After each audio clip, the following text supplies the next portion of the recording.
Hey, this is Matt. I'm down here. I'm doing the videos for you guys in this open source environment here on the YouTubes. I want to talk about learning from videos.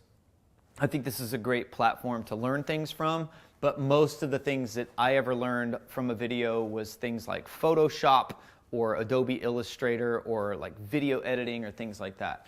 When we're learning something in the physical world, whether it's yoga or martial arts or some kind of fitness thing, we want to follow a couple guidelines to make sure that we're doing it safely. These are the things that I'm always putting on myself, and anytime that I've shared this stuff with people, it's always helped them out, and I hope this helps you out too. So let's get started. Number one, just get a teacher. If you have a teacher, do a private session with them, whether it's a half hour, whether it's an hour, and get some basic fundamentals. Let them know you're learning offline. If you're learning yoga, they should teach you about how to check in with your body, understanding your hands and your feet and your breathing and your spine, understanding hoops and spirals. If you don't know what I'm talking about, get a teacher. I personally always have a teacher there because if it's something new, it's a new skill that I'm bringing and it's a new lens of awareness. For example, I'm teaching and working with a bunch of power lifters right now. And when you tell a power lifter to pull, they think it's totally different than when you tell a person doing yoga to reach forward and grab their big toe and pull. So I've watched powerlifters, when you tell them to reach forward, grab their feet and pull, they're used to pulling cars, they're used to pulling buses. Just a slight little pull on their big toe is a completely different lens. So just by getting a teacher to teach you how to check in and how to understand the lingo of the new format you're walking into, it's going to pay for itself tenfold. Okay, number two, practice patience. If you're patient with this, you can build longevity. Ambition in yoga is going to break you. A lot of times we get into these practices wanting to do the poses that we see on Instagram or something like that. And this is really a practice of humility. It's a practice of awareness. It's a practice of aligning breath with movement, clearing your mind.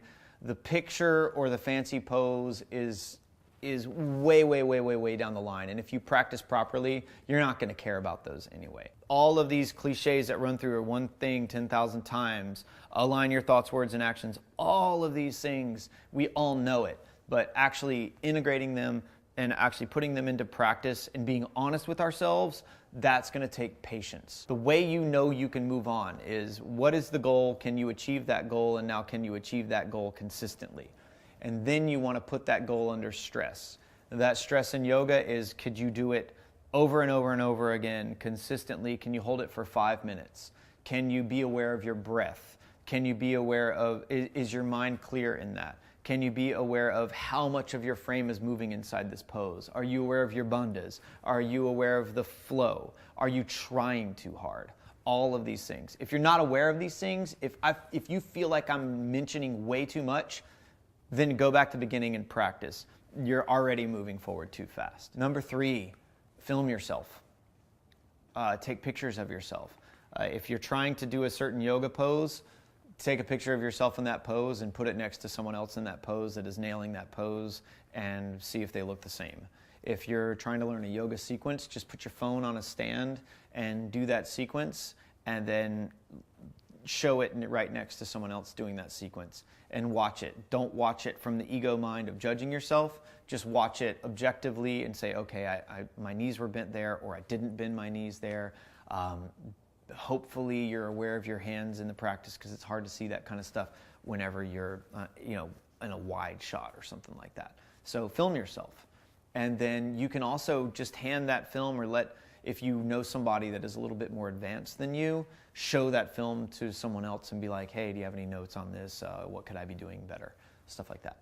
I really like it when I work with actors. It's really cool. You'll watch them. They just want to get better all the time. So it's like they'll do a take, and you're standing there, and you're like, wow, that was amazing. And right when they're done, they'll be like, do you have any notes? Do you have any notes? So if you filmed yourself training, just bring 1 minute of it and show it to your teacher and be like, hey, do you have any notes on this? This is what I've been doing. Here, let me show you what I've been doing. Really important. They'll gladly give you your next steps. Number 4. Be honest. Be very honest with yourself.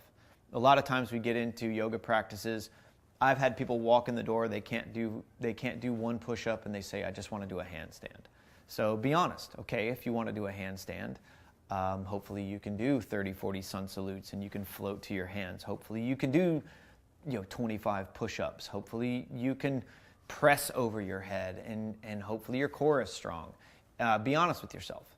And we all want to do these crazy things, but at the same time, that's just our ego talking, and a lot of this yoga practice is to put down those desires. If when you are filming yourself, if your desire is you want to post those pictures, you need validation, we need to go back to our teachers, and we want to be able to check that ego, because yoga is not a performance art. Fitness, honestly, to me, isn't a performance art either. It's training and conditioning your body to do something great later. And I feel that watching someone do a push-up is one of the most boring freaking things in the world. I don't know why I would ever take footage of myself doing a workout and give it to you, but apparently we're getting into that lately. So who am I to judge? Whatever. Then, fifth and final, check in with your teacher. Check in with advanced students that you know. Check in with people that are more skilled at this than you are. Check in with people that will be honest with you as well. So you've gone, maybe set a regimen. Every month you're going to go see your teacher, okay? I love that format of learning where I have one session a month with the best teacher I can find, the one teacher that I can't afford, right? I can't afford them every week, but I can see them every other month. And then I just practice what they showed me. And then I love going back in and checking in. Quick story, quick tangent. One of my favorite things is if I ever saw my judo teacher from when I was 5 years old, I could show that judo teacher everything he showed me on my first lesson. I love that lesson so much. I pretty much remember that lesson note for note. And that would be one of the biggest gifts in the world that I could give to myself and probably to him. I have footage of me talking to one of my students, and he recaps the day that he met me, and the moment that he met me was a very important moment in his life. And the only reason why he told me because I was telling him how important it was for me to meet this young kid that was so devoted to martial arts at such a young age. So you're very important to your teacher, and hopefully your teachers are very important to you.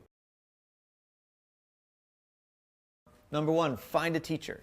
You should have a teacher somewhere. You should have 5 teachers. And then practice what they showed you and be patient. Go through YouTube and find every version of what they showed you. And now film yourself. When you film yourself, watch the footage next to someone doing it better than you. If you're new at this, everyone's better than you, okay? So film yourself and watch that footage. Then be honest with yourself. Does it look close? How are my feet? How are my hands? Do I look relaxed? How's my face? Like I always look weird when I'm doing this kind of stuff. Don't judge yourself. Don't just be like, I look stupid. I hate watching myself. That's counterproductive. Okay? It's just yoga. You're just touching your toes. Your head's down, your ass is up. Enjoy. And then go back and check in with your teacher.